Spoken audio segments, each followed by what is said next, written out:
네, 안녕하세요. 우리 지면 만들기 생방송을 진행하는 이몽로입니다. 예, 반갑습니다. 자, 오늘 20일이죠. 자, 오늘 목요일이고요. 여러분들과 함께 또 오늘도 한 50분 정도 강의를 또 시작해 보도록 하겠습니다. 시황 간단히 설명을 좀 드려보겠고요. 또 옵션의 가격에 대해서 한번 또 말씀을 드려보겠습니다. 예, 그러면 잠시 후에 뵙도록 하겠습니다.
네, 요즘 선물 시황 좀 변동성이 좀 심해졌습니다.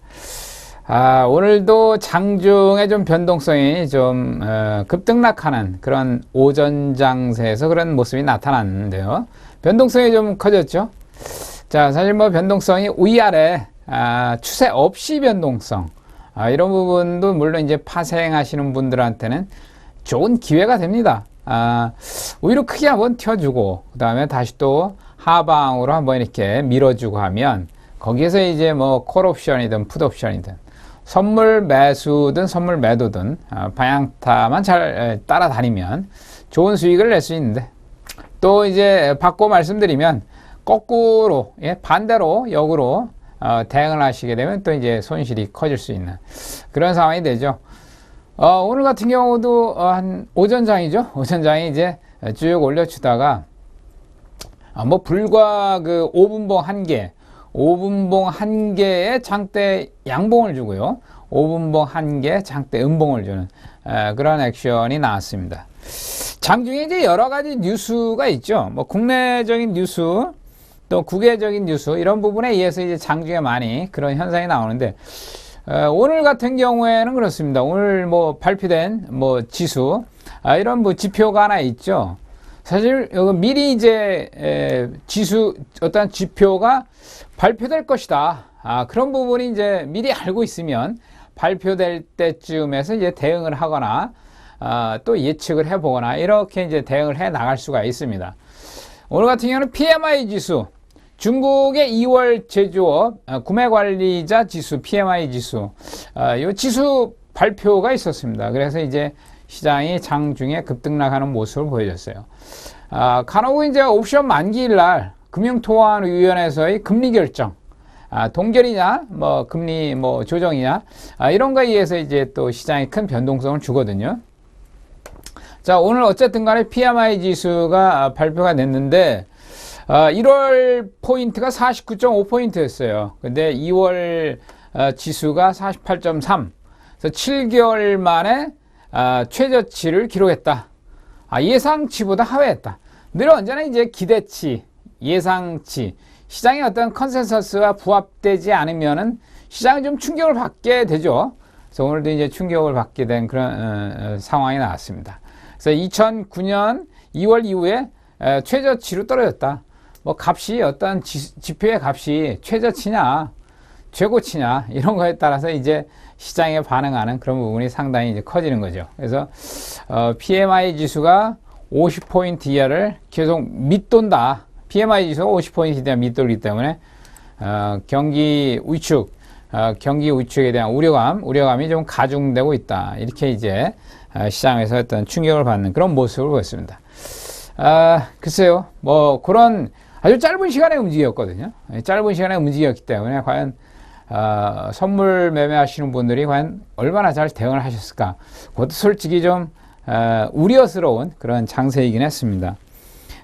잠깐 한번 오늘 그 변동된 그러한 흐름을 한번 보시죠. 보시면 자, 분봉으로 보시면 이제 리얼하게 상황을 우리가 알 수가 있습니다. 자, 요게 5분봉을 한번 볼까요? 자, 5분봉으로 보시면, 자, 5분봉 보시죠. 5분봉 보시면, 요 타임이죠? 자, 10시 한 30분에서 11시 사이죠.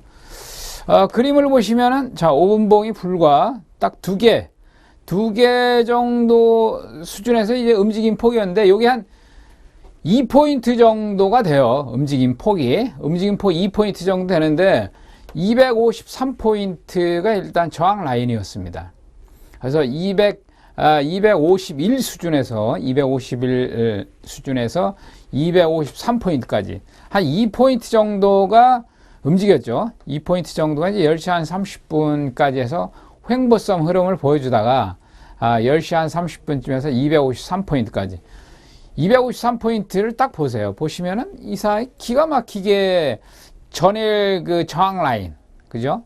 어제 저항 라인 그 위치에서의 저항에 부딪히면서 그대로 떨어뜨리는 이런 모습이 나왔거든요. 참 미스테리합니다. 왜 253포인트까지 저항에 부딪혀 놨을까? 항상 시장은 말이죠. 이 저항이라는 선이 있어요. 그 저항을 뚫고 올라왔을 때는 우리가 예상 외로 많이 올라가는 것이고요. 늘 언제나 이제 기본적으로는 저항선에 부딪힌다. 이런 매매 마인드를 가지셔야 되긴 합니다. 그래서 오늘도 역시 기본적으로는 253포인트였어요. 기본적으로는 어차피 253 정도는 저항이 한번 올 것이다. 기본 마인드는 좀 가지셨어야 되는 거고 253포인트에서 한 번 더 쳐줄 것이다. 라고 하면 이제 255까지 상방을 열어둘 수가 있는 거죠. 저항을 돌파하면 일단 힘이 세다. 라는 것을 우리가 이제 판단해 볼 수가 있는 부분이니까요. 그래서 오늘 시장의 어떤 이런 변동성이 상당히 특징적이었다라고 이제 우리가 설명을 드릴 수가 있습니다. 오늘 장세가 물론 여기에서는 이제 콜옵션이나 풋옵션에서 급격하게 움직이는 모습을 보여야겠지만 이렇게 이제 움직임을 큰 폭으로 한 30분 정도의 이 구간에서 움직여주고 그 나머지 시간이 문제예요. 움직여준 구간의 나머지 시간은 뭐 했느냐? 시장이 움직였느냐? 움직이지 않았습니다. 뭐 12시부터 보세요. 장 마감할 때까지 거의 완벽하게 지금 251.50포인트 그 수준에서 계속 얇은 밴드에서 움직임이 없었거든요. 이런 구간에서는 뭡니까? 이런 구간에서는 옵션 쪽에서 보면은 프리미엄이 죽어버리는, 그러니까 그야말로 이제 매도자들의 이제 우세한 구간이 진행이 되는 겁니다. 양매도자들의 이제 우세한 구간이 되는 거죠. 자, 이 구간에서는 매수 포지션을 가지고 있는 투자자 입장에서는 뭐 단기간에 올랐으니까 여기서는 이제 매수에 대한 수익이 급격히 진행이 될 수가 있었겠죠. 여기서는 매도에 대한 수익이 급격히 진행될 수가 있었죠. 콜옵션에서의 급격한 상승이 그대로 이제 한번 밀려버리고요. 그 다음에 풋옵션이 그대로 올라버리는 그런 상황인데 결국에는 양쪽의 프리미엄을 다 먹어버리는 구간이 되어버린 거죠. 콜 프리미엄 한번 살쪘다가 밀어버리고요. 풋 프리미엄을 한번 살찌웠다가 다시 또 녹여버리고요. 그러다 보니까 12시에서 장 마감할 때까지는 매수 포지션을 그대로 들고 있었다라고 하면 수익을 어느 정도 풋옵션을 들고 있었다는 풋옵션에서 프리미엄이 그대로 녹아버리는 그런 흐름이 나오거든요. 그래서 장 마감까지 풋옵션 매수 포지션을 들고 있었다라고 하면 수익의 많은 부분을 또 반납을 해야 되는 그런 시세 흐름이 전개가 되었죠. 시세는 계속 줄기차게 한 방향으로 달릴 때만 큰 폭의 수익률을 우리가 기대를 할 수가 있는 거거든요. 옵션에 대해서 이제 말씀을 드리는 겁니다. 그래서 이 부분에서는 양매도에 대한 부분, 부분이 분명히 강하게 압박을 한 시장 지수를 이제 가두리에 놓고 양매도 친 세력들이 이제 수익을 챙겨 나가는 그런 구간이 이제 진행이 되었다라는 거죠. 자, 오늘 시장에 대한 부분 특징을 좀 말씀을 좀 드려봤습니다. 자, PMI 지수, 중국의 PMI 지수 발표로 인해서 시장이 장중에 일시적으로 충격을 받았다. 자, 그럼 오늘 그런 시장 상황을 좀 봤고요. 최근의 시장 상황을 한번 보겠습니다. 우리가 이제 시장 상황이 늘 언제나 뭐 큰 폭으로 달리는 건 아니에요. 최근에 이 시장의 폭도 굉장히 245.25에서 255 정도밖에 지금 움직임이 나오지 않았어요. 한 10포인트 정도거든요. 선물지수 10포인트면은 이게 사실 움직인 모습이 아닙니다. 움직임이 없다라고 할 정도예요. 선물지수 10포인트면 한 계약으로 500만 원 정도인데요. 그렇게 크게 움직이지 않는 장세가 지금 진행이 되고 있거든요. 물론 지난번에 245.25포인트에서 좀 터닝을 주었지만은 미국 시장이 이제 16,000포인트 깨졌다가 16,000포인트 이하 수준에서 이제 다시 또 회복하면서 국내 시장도 동반해서 이제 올라온 수준입니다만, 물론 이제 5일선이 20선과의 골든크로스 했습니다만, 오늘 장이 이제 개발학으로 마감이 됐습니다. 분명히.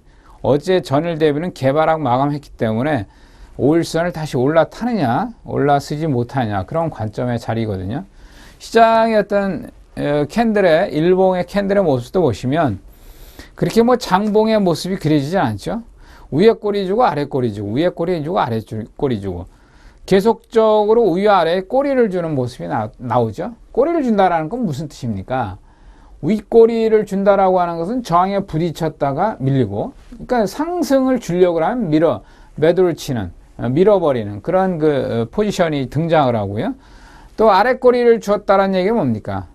조정을 받고 하방으로 밀려면 또 들어올리는 그런 이제 포지션들이 나타난다는 얘기죠. 그저께 같은 경우에도 보시면은 장중 장 초반에 음봉을 상당히 주었다가 또 그대로 회복하는 그런 양봉, 시초가 위로 시세를 다시 또 되돌려는 그런 흐름이 좀 나왔습니다. 자, 선물 누적. 이게 이제 시장이 한계치라는 게 늘 있다 그랬죠. 이걸 꼭 보셔야 돼요. 선물 누적치를 꼭 보셔야 됩니다. 누적치. 물론 이제 일별 그 선물 거래량을 보셔도 뭐 어느 정도 측정을 할 수가 있지만 누적치가 가장 중요한 데이터라고 봅니다. 특히 이제 외국인 기준으로 해서 늘 말씀을 드립니다만, 외국인이 3만 개 정도의 누적치입니다. 계약으로 해서 수량으로 해서 3만 개 정도의 누적 매도 중이에요. 물론 이제 12월 1일부터 이제 12, 1, 2, 한 3개월치 정도의 이제 이 데이터를 여기서 캡처를 떠왔습니다만은 3만 개 정도가 오버됐다는 얘기입니다. 3만 개가 오버됐다는 얘기는 외국인이 통상적으로 최대 순매도 물량이 최대로 보면은 3만 5천, 4만? 자, 그렇게 크지가 않거든요. 크지가 않은 부분인데 3만 5천 개 정도 나오면은 일단 변곡점을 준다는 얘기예요. 그래서 최근에 이제 시장이 한 3, 4일 정도 밀렸는데 3만 개에서 요 누적치가 3만 5천 개 정도 수준 되면 이제 선물 매도량에 대한 리미트가 나오기 때문에 시장이 상방으로 다시 한번 올려주지 않을까, 뭐 이런 이제 계산도 일단 계산을 해 두고 시장 상황을 보는 거죠. 3만 개 수준까지 어떤 리미트 수준까지는 지금 진행이 돼 있다, 이렇게 볼 수가 있죠. 자, 지난 2월 13일입니다. 이 한 차트를 보시죠. 2월 13일 날 옵션 만기일이었어요. 이게 풋 쪽에서 아주 큰 수익이 날 수 있는 그런 상황이었습니다. 옵션 만기일 날 추세장이 나왔어요. 지난주 목요일이었습니다. 추세장이 나왔는데, 물론 제가 이제 이 시스템에서 보시면은 레드존은 매수 대응, 매수로 이제 대응하는 구간이고요. 블루존은 매도로 대응하는 구간이고요. 그러다 보니까 매수 대응, 매도 대응, 매수 대응, 매도 대응. 사이클이 이제 4번의 사이클이 나왔다, 이렇게 볼 수가 있습니다. 그림을 보시면 어때요? 매수 대응이 유리합니까? 매도 대응이 유리합니까? 매도 대응이 유리한 상황으로 마감이 됐죠. 자, 매도 구간은 좀 길죠. 매수 구간은 반면에 짧게 움직이는 그런 시장의 장세가 형성이 됐죠. 그러다 보니까 매도에서 이제 그날 큰 수익이 날 수 있는 그런 장세가 일단 전개가 됐습니다. 만기일 날 하여튼 상방이든 하방이든 원웨이적인 추세 그런 장세로 진행이 되면 그 방향 잘 타면 아주 큰 수익이 진행이 됩니다. 13일 날 이제 그런 흐름이 나왔고요. 문제는 이제 옵션 만기일 날 액션이 이게 이제 말하자면 거짓말이란 얘기죠. 그러니까 진정한 그 시장의 흐름을 나타내 주는 게 아니라는 얘기죠. 구라뻥이라는 얘기죠. 뻥치기 한 겁니다. 시장의 매니저들이. 단지 파생해서 이제 수익을 얻기 위한 하나의 전략이었죠. 그 옵션 만기일날 강하게 음봉을 줬어요. 일반적으로 우리가 이거 이제 5일선 깨지고 이제 음봉 때렸으니 하방으로 가는가 보다라고 했는데 어떻습니까? 금요일날 2월 14일 장세에서는 그대로 또 양봉 다 회복하는 그런 장세가 나왔습니다. 이 만기일날 구라 뻥치는 흐름들이 많이 나옵니다. 근데 금요일날 보시면은 상방 트렌드로 계속 진행이 됐죠. 어떻습니까? 시장에 대한 부분 어때요? 레드존이 더 우세했죠. 레드존이 더 강세를 보이는 시초가를 주고 시초가를 깨지 않은 그런 장중단의 상방의 어떤 흐름이 주었습니다. 근데 이게 지금 상방의 흐름이라고는 하지만 상방의 구간이 짧게 진행된 겁니다. 오전에 9시에서 10시 타임 근데 짧게 진행되고 나머지 시간은 다 놀아버리는 거예요. 이 선물 매매 하시는 분들이 어디서 고통이나 고충을 느끼시냐면은 그 짧게 달려버린 구간을 먹지를 못하고 장중 내내 움직이지 않는 구간에서 헛발질 하다가 여기서 데미지를 입는 그런 매매를 많이 하십니다. 자, 그래서 이런 날도 이제 그런 날에 해당될 수가 있다. 자, 어저께 이제 월요일입니다. 월요일 날 아침에 이제 갭 띄워놨죠. 자, 갭 띄워놓으니까 냄새가 나죠. 갭 띄워놓으면 일단 전강 후약 가능성. 지난번에 제가 갭 분석을 할 때 갭 상승 출발이냐 갭 하락 출발이냐 이 패턴에 대한 기본적인 마인드를 정립을 하자라고 말씀을 드렸죠. 이날도 역시 마찬가지로 갭 상승 출발했습니다. 갭 상승 출발했을 경우에는 갭 주고 갭 준 그 자리 시초가 라인을 과연 잘 지키고 있을까? 그걸 좀 보셔야 된다 그랬죠. 이날도 마찬가지로 시초가 라인을 그냥 깨버렸습니다. 깨고서 밀렸죠. 그래서 10시 한 조금 넘어서 10시 한 20분 타임에 시초가 돌파 시도가 나왔습니다. 시장이 약하면 시초가 돌파 시도에서 늘 실패하는 모습을 많이 보이거든요. 실패하는 모습을 많이 보인다라고 하는 것은 뭡니까? 약하다, 힘이 없다, 힘이 적다, 파워가 떨어진다. 네, 같은 말이죠. 다 세 가지 말이. 하여튼 이제 돌파 시도가 실패하면서 그대로 또 흘러버린, 그죠? 흘러도 아주 뭐 지지부진하게 흘러버린 그런 양상의 시장이 어저께 월요일 날 장세에서 나왔습니다. 갭상승을 하면 일단 전강 후약은 딱 보셔야 되는데요. 전강 후약을 전일 장세하고 비교를 딱 해요. 전일 장세 강세로 마감이 됐다. 그런데 오늘 아침에 또 갭상승이 나왔다. 그럼 매도가 등장하겠습니까? 안 하겠습니까? 그냥 상식적으로 말하자면 이익 실현하고자 하는 투자자들이 나오겠습니까? 안 나오겠습니까? 나오겠죠. 그래서 전일 장세의 강세장이라고 하면 이런 식의 이제 갭상주고도 전강 후약 이런 장세가 진행될 가능성이 큰 거죠.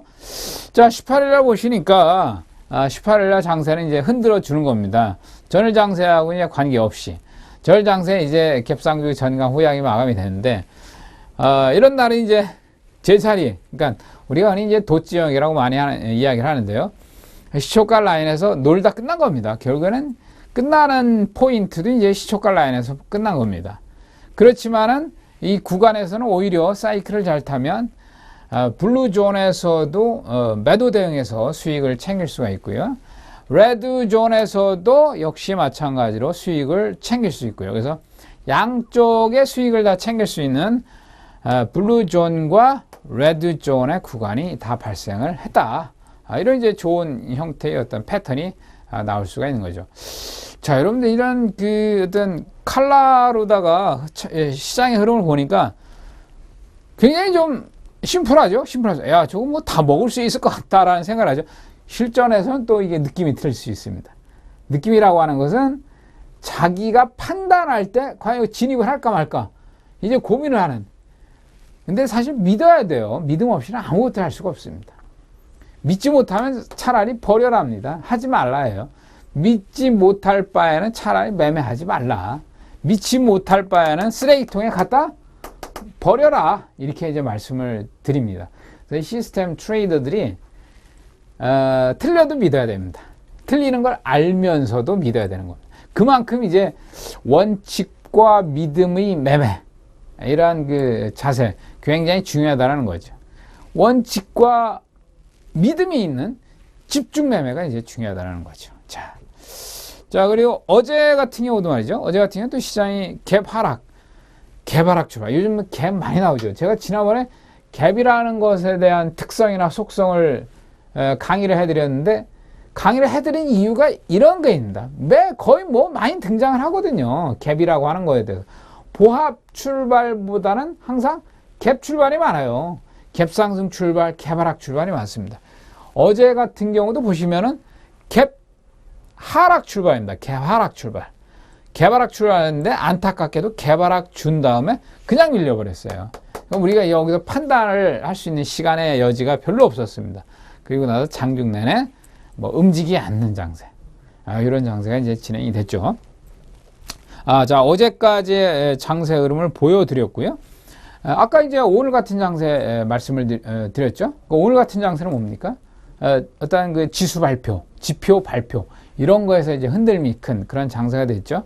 그래서 이제 우리가 장 출발하기 전에 항상 중국 관련한 어떤 중국에서의 지표 일정 스케줄이라든지 국내에서 어떤 발표될 수 있는 지표 스케줄 이런 부분을 좀 꼼꼼히 체킹을 하셔야 되긴 합니다. 또 지난번에 말씀드렸지만 종목에 있어서 특징적인 것을 좀 일정을 체킹을 하셔야 됩니다. 삼성전자가 뭐 분기 실적 발표를 한다. 뭐 이런 거 있죠. 뭐 현대자동차가 이제 실적 발표를 한다. 그러니까 대형사들 시장의 영향력을 크게 줄 수 있는 그런 어떠한 종목들에서의 실적 발표. 이것도 시장에 상당히 영향을 주거든요. 그래서 그 실적 발표를 어떤 기업에서 하느냐. 또 지표 발표. 중국에서 날라오는 지표 발표가 어떤 내용들이 있느냐. PMI 지수는 이제 매월 1회씩 발표하는 거니까 PMI 지수 발표 일정을 꼼꼼히 이제 스케줄 메모를 해서 그날 시장 상황에 이제 대응을 하시면 상당히 유용하게 활용을 할 수가 있습니다. 물론 이제 너무 그 지표를 가지고 선입견을 갖는 경우가 있어요. 저도 뭐 그런 경우가 상당히 많았는데, 지표가 좋게 나올 것이다. 지표 발표가 뭐 시장의 예상치보다 또 나쁘게 나올 것이다. 이렇게 이제 미리 어떤 예측이나 선입견을 가지고 시장을 대응을 하면 이 시스템에서 나오는 이 레드존이나 블루존 이런 시그널적인 부분에 굉장히 그 갈등을 느낄 수가 있어요. 이거 뭐 지표 발표는 뭐 좋게 나왔는데 또 지표 발표는 나쁘게 나왔는데, 그러면서 여기서 반대로 나타난 시그널, 레드존, 블루존, 이거 대응을 이제 미숙하게 할 수가 있습니다. 물론 여러분들께서는 이러한 시스템을 개인적으로 가지고 계시진 않지만은, 이런 시스템을 이제 개인적으로 가지고 계시죠. 나름대로 시스템이 있으실 거 아니에요. 말하자면 나름대로 나는 MACD라는 시스템, 뭐 HTS에서 그대로 제공하는 그 시스템을 활용을 한다. 거기서 신호 가지고 한다. 파라볼릭을 한다. 이런 부분이 있겠죠. 그래서 이제 그런 시스템적인 지표는 원칙과 믿음을 갖고 대응을 하고 집중을 해야 된다라는 겁니다.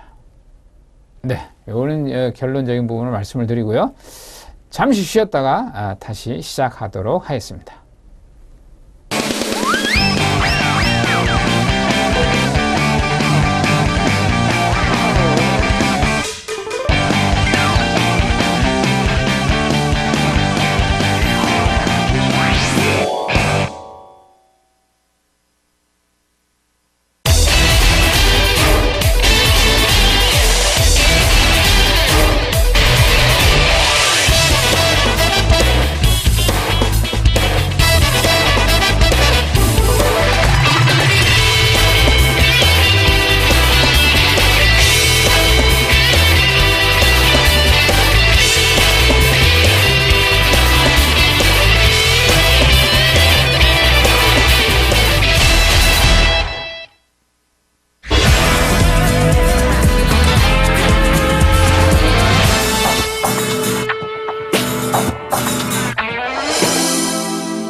네, 그러면 옵션의 가격에 대해서 좀 말씀을 드려보겠습니다. 자, 옵션 가격, 프리미엄이라고 합니다.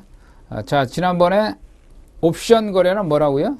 권리를 사고 파는 것이다. 권리를 사고 파는 거래 과정이다. 그래서 그 대가를 프리미엄 옵션 가격이라고 한다. 이렇게 이제 간단하게 설명을 말씀을 드렸죠. 자, 옵션의 가격. 자, 이 옵션이 기본적인 거, 우리가 이제 왜 가격이냐, 내 가격이냐. 이 가격이 항상 급등락을 하는데 말이죠. 이 가격이 급등락을 할 때 움직이는 어떤 변동성의 크기가 각각 틀리다라는 거예요. 행사 가격이 280포인트, 콜에서의 왜 가격, 극왜 가격, 딥, 아주 깊은 왜 가격. 이런 가격들은 과연 움직임이 어떤가? 예를 들어서 말이죠. 0.01 왜 가격이 0.02가 됐습니다. 그럼 뭡니까? 100% 오른 거예요. 그죠? 100% 오른 겁니다. 그런데 이게 등 가격이나 내 가격에서의 뭐 3.5가 7.0이 됐다. 100% 되는 거죠. 근데 이게 한 틱이거든요. 왜 가격 0.01이 0.0이 오르면 이게 한 틱 움직인 건데 한 틱 움직여도 뭐예요? 더블이잖아요. 그죠? 100%지 않습니까? 근데 3.5가 만약 7.0이 됐다. 이것은 틱이 어떻습니까? 이건 뭐 300틱, 350틱이 움직인 거죠. 그러니까 많은 틱이 움직인 거죠. 거래량도 물론 많이 수반이 돼야 되고요. 자, 그래서 이제 틱의 움직임, 그런 것도 이제 말하자면 시장에서 이 퍼센테이지적인 부분, 그러니까 가격에 대한 현재 시세에 대한 퍼센테이지적인 부분, 그것도 늘 이제 계산을 하면서 우리가 매매에 대한 데이터로서 생각하면서 그걸 대응을 해 나가야 된단 말이죠. 하루에 움직임의 폭이 100%다. 여러분들 어땠어요? 상한가 치면 15%죠. 하한가 15%. 100% 움직였다. 이거 굉장히 많이 움직인 거죠. 물론 150% 움직이는 그런 장세도 있습니다. 그럼 상한가 15%의 10배입니다. 150%면. 자, 그렇게 움직이는데 과연 그럼 0.2가 0.4 된다. 0.3이 0.6 된다. 얼마나 힘들겠습니까? 세 틱 움직이려면. 예? 안 움직입니다. 그래서 간혹 이제 우리 초보 옵션 트레이더 하시는 분들이 그 외가를 이제 좋아하시는 경우가 많습니다. 그 외가에 괜히 이제 클릭 들어가서 말이죠. 포지션 잡고 있다가 움직이지 않아요. 움직이지 않으면 다 죽어버리는 겁니다. 그래서 그 외가는 그렇게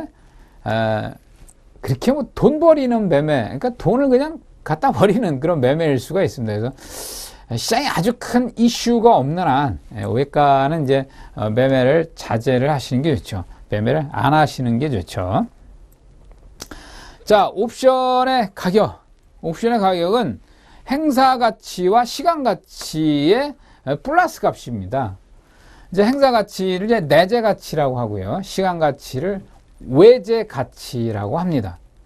시간 가치라는 말 여러분들 많이 들어보셨을 거예요. 옵션 하시면. 시간 가치가 아이스크림 녹아나듯이 녹아간다. 시간 가치는 말 그대로 만기에 다가갈수록 값이 축소되는 현상입니다. 축소되는 거예요. 여러분들 이제 뭐 중간고사, 기말고사 학교 다닐 때 시험을 본다. 벼락치기 공부 많이 하죠. 벼락치기.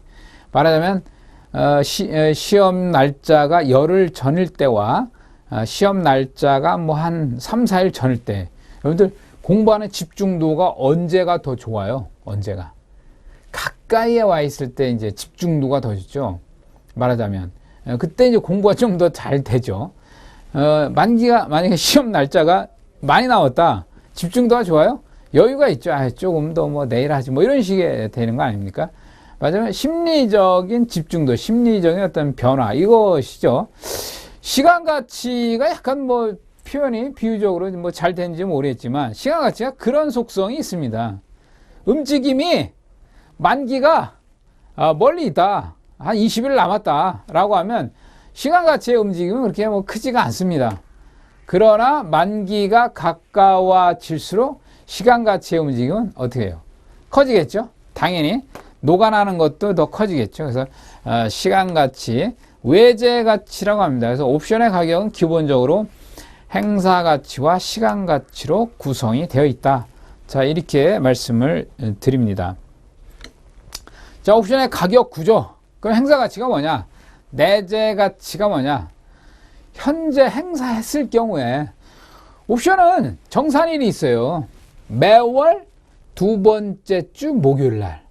그때가 이제 만기일이라고 하면서 그때 이제 거래가 오후 14시 50분에 거래가 스탑되죠. 옵션 거래가 스탑되죠. 옵션 거래가 스탑되면서 15시에 이제 코스피 200 지수가 결정이 나죠. 그래서 오후 3시 코스피 200 가격이 결정이 되면서 그때 정산에 들어가는 거죠.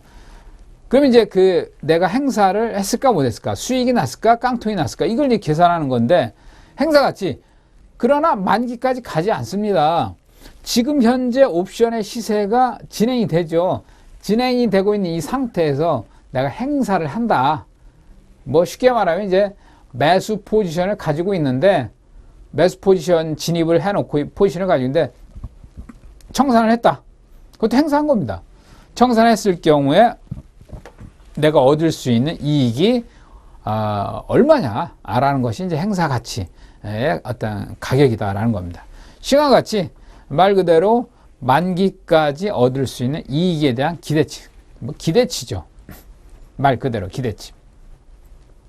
아까 말씀드린 것처럼 만기가 많이 남았을 경우에 기대치는 어떻습니까?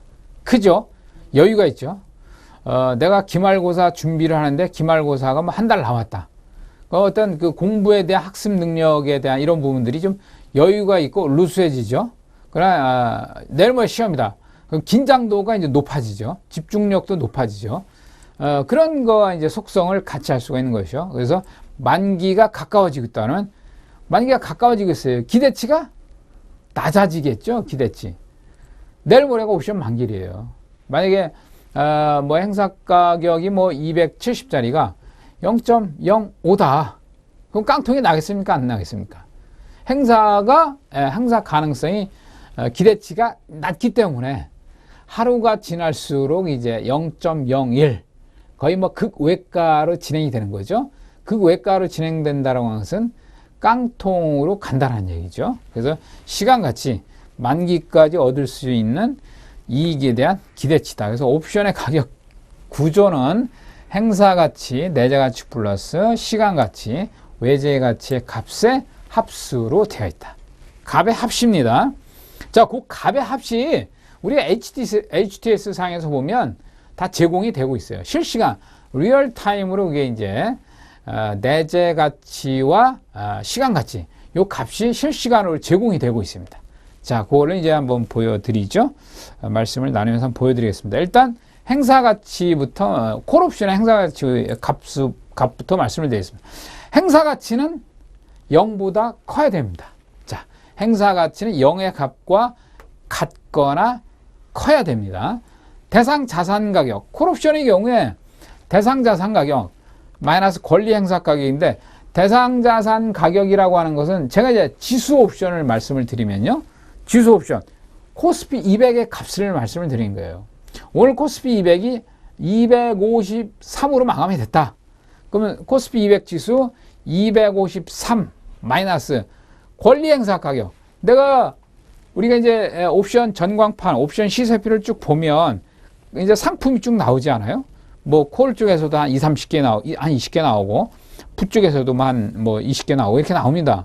뭐 이렇게 나오면 거기에 이제 행사 가격이 다 있는 거 아닙니까? 콜, 만약 예를 들어서 콜 250이다. 내가 콜 250 포지션을 진입을 한 상태, 포지션을 보유하고 있는 상태에다가 대상 자산 가격, 아까 이제 코스피 200이 253으로 마감을 했다. 그럼 253 마이너스 내가 250을 가지고 있어요. 그러면 3포인트 아닙니까? 253 마이너스 250이면 3포인트죠. 그럼 3포인트의 행사 가치를 나는 가지고 있는 겁니다. 정산을 하면 나는 3포인트를 수익을 내는 거예요. 3포인트라고 하면 1포인트당 50만 원이니까 5, 3, 15, 150만 원의 이제 수익을 내가 가지고 있는 것이죠. 자, 3포인트. 3포인트는 0보다 큽니까? 적습니까? 0보다 당연히 크죠. 그죠? 0보다 크죠? 그러니까 행사가 되는 겁니다. 그러면 0보다 작다. 0보다 작다면 이게 행사가 되는 겁니까? 안 되는 겁니까? 행사가 안 되는 거죠. 행사가 안 된다라는 것은 무슨 뜻입니까? 꽝 난다는 얘기죠. 우리가 복권을 긁었는데 복권을 냈는데 긁었는데 꽝 나오죠. 예, 꽝 됐다는 얘기예요. 예를 들어서 대상자산 코스피 200 지수가 253입니다. 253인데 권리 행사물을 내가 뭐 예를 들어서 255를 가지고 있다. 콜 옵션을요. 그럼 253 마이너스 255면 얼마입니까? 마이너스 2포인트죠. 근데 행사 가치는 0보다 크게 돼 있어요. 마이너스 2의 값이 나오면은 그것은 뭡니까? 꽝입니다. 깡통입니다. 그것은 정산을 못 받는 거예요. 결제를 받을 수가 없는 겁니다. 그래서 제가 이거는 이제 결제일 당일날 기준으로 해서 이제 계산을 해서 말씀을 드렸는데, 이렇게 항상 행사 가치의 값은 뭡니까? 내재 가치이면서 플러스의 값을 보여줘야 된다. 플러스의 값이 나오지 않으면 그것은 정산 시에 결제 시에 깡통이 되고 휴지로 꽝이 되는 것이다 라는 겁니다. 자, 콜옵션을 이렇게 이제 말씀을 드려봤는데, 풋옵션에서는 어떤가요? 풋옵션은 이제 거꾸로 이 산식을 콜옵션의 행사 가치를 나타내는 값과 반대로 이제 우리가 이해를 하시면 돼요. 자, 권리 행사 가격, 풋옵션의 권리 행사 가격고, 마찬가지로 풋옵션의 권리 행사 가격도 이제 콜옵션과 마찬가지로 250, 252, 257, 260 이렇게 쭉 행사물 있죠. 자, 내가 예를 들어서 255를 가지고 있다라고 쳐요. 255를 가지고 있는데 현재 코스피 200이 250이다 라고 하면 255 마이너스 250이면 뭡니까? 5포인트죠. 5포인트는 0보다 큽니까? 작습니까? 0보다 크죠. 0보다 크기 때문에 행사가 됩니까? 안 됩니까? 행사가 되죠. 근데 반대로 권리 행사 가격을 내가 255를 가지고 있어요. 근데 255를 가지고 있는데 현재 코스피 200 지수가 260이에요. 그럼 255 마이너스 260은 뭡니까? 마이너스 값이 나오죠. 마이너스 5포인트죠. 마이너스 5포인트의 값은 뭡니까? 0보다 큽니까? 작습니까? 0보다 작죠. 그래서 0보다 작다라고 하면 무조건 이건 깡통입니다. 풋옵션의 어떤 결제 정산이라든지 콜옵션의 결제 정산이라든지라고 해서 0보다 값이 적게 나온다라고 하면 그것은 깡통으로서 이제 결제가 되지 않는 겁니다. 다시 한번 말씀드려보면 지수 옵션을 말씀을 드리는 거고요. 대상자산 가격은 말을 이렇게 좀 어렵게 교과서에서 이렇게 어렵게 써놨지, 그냥 대상자산 가격이라고 이렇게 써놓은 것은 이제 옵션이 꼭 뭐 지수 옵션만 있습니까? 코스피 200 옵션만 있습니까? 우리가 이제 ERW도 있죠. 주식 옵션도 있고요. 그죠? 그래서 이제 대상자산 가격, 맞으면 이제 기초자산이란 뜻이죠. 제가 이제 기초자산 마이너스 권리 행사 가격. 우리가 이제 흔히 말하는 250을 뭐 진입했다, 뭐 260을 진입했다. 그래서 그 행사물을 말씀드리는 겁니다. 그래서 옵션은 ELW도 있고요. 뭐 주식 옵션도 있는 겁니다. 그래서 기초자산 마이너스 권리 행사 가격. 그래서 0이 된다는 거. 0 이상이 돼야 된다는 거.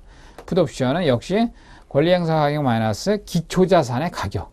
코스피 200 지수나 아니면 ELW의 값이라든지 또는 이제 주식옵션 삼성전자라든지 요 값, 기초자산 가격, 요거를 마이너스 했을 경우 0 값보다도 높게 나와야 된다라는 것이죠. 자, 행사 가치의 값은 항상 0보다 크다, 작다? 0보다 크다.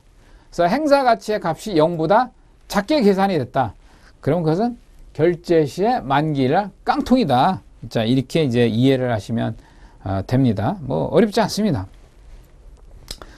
기초자산 가격 변동, 옵션 가격 변동. 조금 전에 말씀드린 부분하고 똑같아요.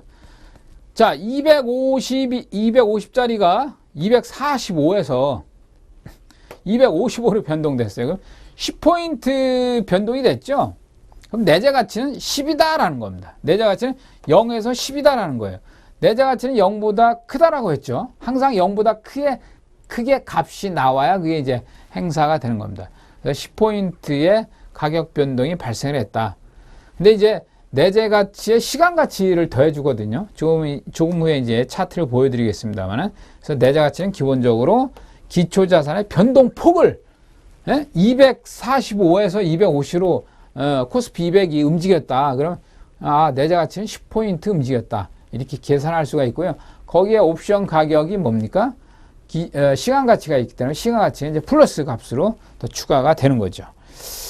자, 옵션 시간 가치야 뭐예요? 시간 가치 타임 밸류 옵션 프리미엄 중 행사 가치를 초과하는 부분. 조금 전에 제가 말씀을 드렸죠. 행사 가치가 이제 행사 가치가 결제 시에 내가 행사를 받을 수 있는 수익으로 이익을 얻을 수 있는 가치라고 하면 거기에 시간 가치가 존재하느냐, 존재하지 않는 경우가 있고요. 존재하는 경우가 있습니다. 시간 가치가 만기가 어느 정도 남아 있으면 존재를 하겠죠. 만기에 다가왔으면 어떻습니까? 시간 가치가 존재하지 않겠죠. 자, 시간 가치의 공식은 프리미엄이라고 썼는데 옵션의 가격이라고 생각하시면 됩니다. 옵션의 가격, 뭐 2.5냐, 뭐 2.73이냐, 2.78이냐. 그래서 프리미엄, 옵션의 가격에서 행사 가치를 빼면 시간 가치가 나오는데 이것은 거꾸로 뭐 아까 말씀드린 것처럼 우리가 이제 뭐 초등학교 산수 공부하듯이 말이죠. 행사 가치 마이너스 행사 가치를 좌변으로 이동시키면 뭡니까? 시간 가치 플러스 마이너스가 플러스 되는 거 아닙니까? 그래서 행사 가치 플러스 시간 가치는 옵션의 가격 프리미엄이 되는 거죠. 그래서 옵션의 가격 프리미엄은 행사 가치 플러스 시간 가치가 되는 거죠. 이 산식만 좌변과 우변을 바꿔놓은 거죠. 그렇게 이제 우리가 화면이 잘 보이십니까? 지금 화면이 잘 보이시나 모르겠네요. 자, 그래서 시간 가치는 외재 가치라고도 한다. 그래서 아까 말씀드린 것처럼 이 시간 가치가 행사 가치의 어떤 플러스적인 요인. 그래서 항상 기본적으로는 행사 가치가 0보다 큰 값을 존재하고 거기에서 추가적으로 시간 가치, 외재 가치를 가지고 있느냐, 가지고 있지 못하느냐에 따라서 옵션의 가격이 결정이 변동성이 크게 나오냐, 적게 나오냐. 이걸 이제 우리가 이해할 수가 있는 겁니다. 자, 옵션의 시간 가치 두 번째. 자, 요거는 뭐 산식을 약간 풀어 쓴 거예요. 콜옵션의 시간 가치. 콜옵션의 시간 가치 뭡니까? 여기서 프리미엄 마이너스 콜옵션의 행사 가치죠. 근데 행사 가치는 어떻게 계산한다 그랬죠? 기초자산의 가격 마이너스 권리 행사 가격이라고 했죠.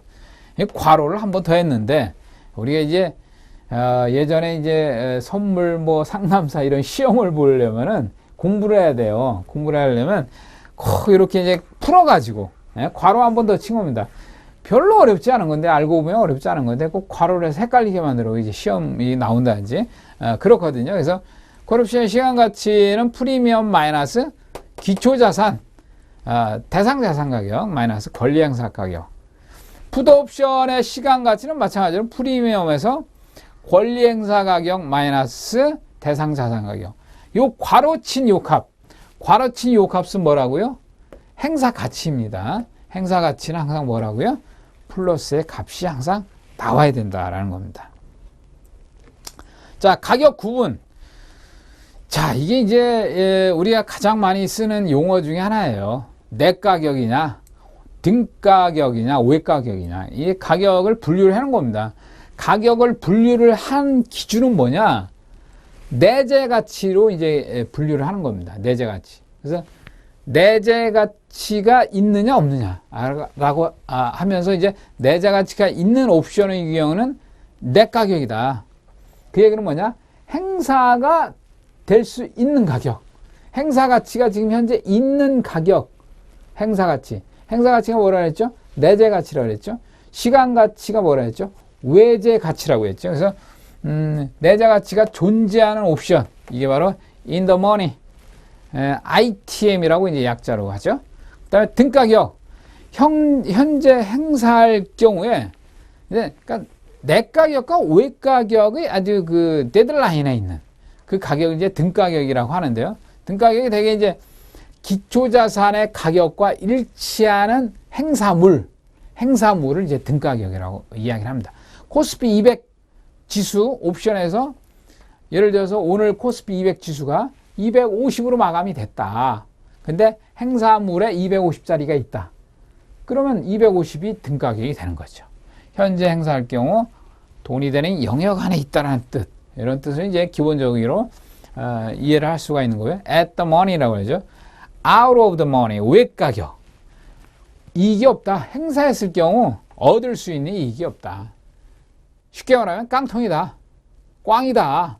내가 이 행사물을 들고 있어 봐야, 만기 결제 시까지 들고 있어 봐야 나는 깡통이다.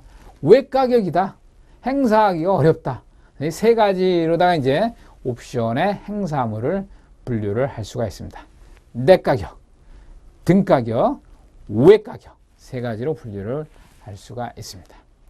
이 세 가지 영역의 그 종목들의 흐름을 보면 우리가 어떤 포지션에 내가 진입을 해야 되는가. 나는 외가격을 좋아한다. 나는 등가격을 좋아한다. 나는 뭐 내가격을 좋아한다. 이제 포지션 진입에 대한 구분과 기준을 정할 수 있는 것이죠. 예, 잠시 후에 뵙도록 하겠습니다.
네, 요즘 시장이 5일선을 기준으로 해서 건투로 치면 공방전을 벌이고 있죠. 또 5일선을 기준으로 해서 줄타기를 하고 있죠. 그렇게 이제 시장을 예를 들어 볼 수가 있는데요. 5일선을 기준으로 해서 줄타기를 한다라고 하는 것은 5일선의 값이 뭡니까? 횡보를 달릴 수 있다. 횡보를 달린다. 이렇게 이제 판단할 수가 있는 거죠. 시장이 그렇다면 5일선이 횡보 내지는 5일선을 줄타기를 하고 있다. 어제는 5일선 위에 있다가 오늘은 5일선 아래에 있다가 그래 되면 5일선에 줄타기 하는 꼴이 되죠. 참새가 5일선 위에 앉아 있습니다. 그죠? 그런 것처럼 참새가 5일선 위에 앉아 있다가 5일선 아래로 떨어졌다. 전깃줄 아래로 떨어졌다. 아니면 전깃줄에 앉아 있다가 그냥 휙 날아가 버렸다. 그렇게 이제 지금 시장 상황에 대한 포지션이 지금 전개가 되고 있는데요. 5일선이 움직이지 않고 있다라고 이제 판단을 할 수가 있습니다만, 그러면 여기 시간이 지나면 21선도 횡보를 하게 됐죠. 근데 21선 또 5일선이 수렴을 하면 조만간에 이제 큰 폭으로 한번 움직이겠죠. 조만간에 한번 큰 폭으로 움직일 것 같다라는 일단은 판단입니다. 이 그림을 보시면 일단 외국인 쪽에서 우리가 이제 투자자 수급 주체 동향을 늘 봐야 되는데요. 외국인이 오늘도 현물 한 1,700억 정도 매도를 쳤습니다. 그림 보시면 외국인들이 이렇게 현물에 있어서 매수를 하지 않아요. 매수 동향이 그렇게 강하지가 않습니다. 1,700억, 그죠? 매수를 해봐야 아주 코딱지만하게 26억, 237억 이 정도밖에 매수를 안 합니다. 지난번에 이제 2월 초 같은 경우는 4천, 6천, 2천 이렇게 이제 큰 폭으로 현물 매도가 진행이 되고 있습니다. 그래서 하여튼 파생 상품은 기초자산이 움직여야 기초자산이 현물에서 세게 들어와야 뭔가 좀 움직이 나오는 거고 매도도 그렇고요. 근데 현물에서의 움직임이 그렇게 뭔가 특징이 없다라는 게 이제 시장의 어떤 불편한 스토리고요. 선물을 봅시다. 선물을 보시면 아까 이제 누적치로 한번 보여드렸죠. 누적치로 제가 12월 이렇게 클릭해서 보니까 거의 지금 3만 개 수준이에요. 3만 개 수준. 3만 개 수준. 특징적인 것은 3만 개까지 왔다. 3만 개 순매도에서 3만 5천 개 사이가 어떤 변곡점을 줄 만한 수량의 리미트다 라고 말씀을 드렸죠. 그래서 외국인 기준에 3만 개다. 조금만 더 기다려보자 라고 하면 변곡점 내지는 이제 방향타를 줄 것이다, 이렇게 판단할 수가 있습니다. 3만 개이기 때문에 5일선을 기준으로 해서 참새가 앉아있다, 참새가 날아갈까 아니면 땅으로 떨어질까, 그런 이제 애매한 포지션 상태에 있는 것이죠. 3만 개 수준에 있습니다. 변동사항이 누적치에서는 그렇게 아직 크게 발생을 하고 있지 않습니다. 자, 오늘도 시장을 이렇게 보시면은 오늘 특징적이죠. 자, 이 차트도 항상 장중에 꼭 보세요, 여러분들. 장중에 꼭 보시면 항상 여기에 이제 방향타를 읽어주는 아주 그 맥점이면서 기준점을 줘요. 아주 이게 제로섬 게임이 선물 시장이기 때문에 반드시 한 사람, 반드시 한 주체가 사면은 반드시 또 다른 주체는 팔고 있어요. 그래서 그런 게 항상 나타나거든요. 오늘도 마찬가지로 그런 흐름이 나왔습니다. 외국인 포지션에서 매수. 일단 매수가 이제 막판에 좀 들어오면서 선물 매수 포지션으로 조금 825개 정도 들어 올렸거든요.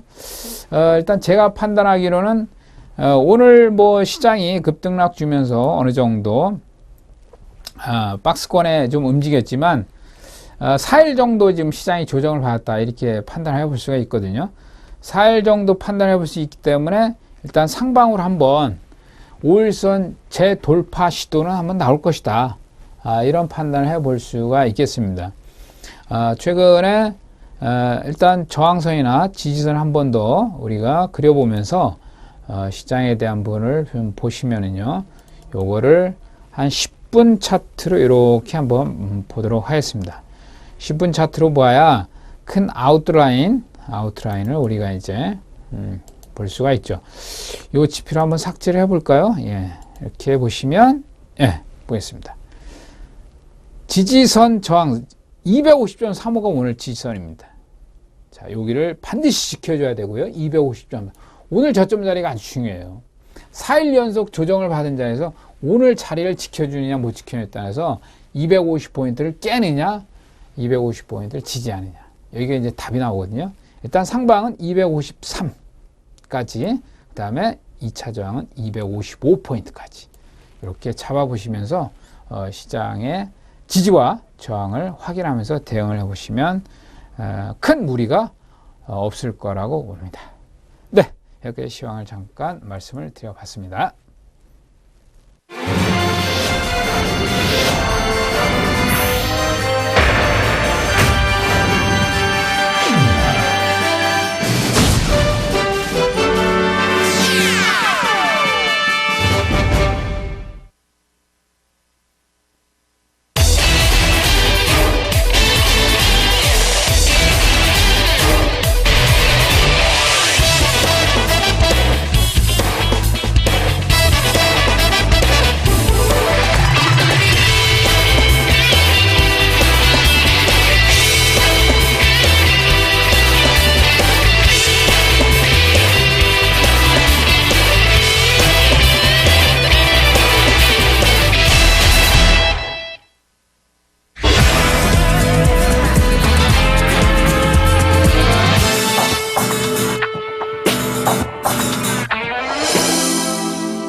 예, 이 파생매매는 말이죠, 집중력이 생명입니다.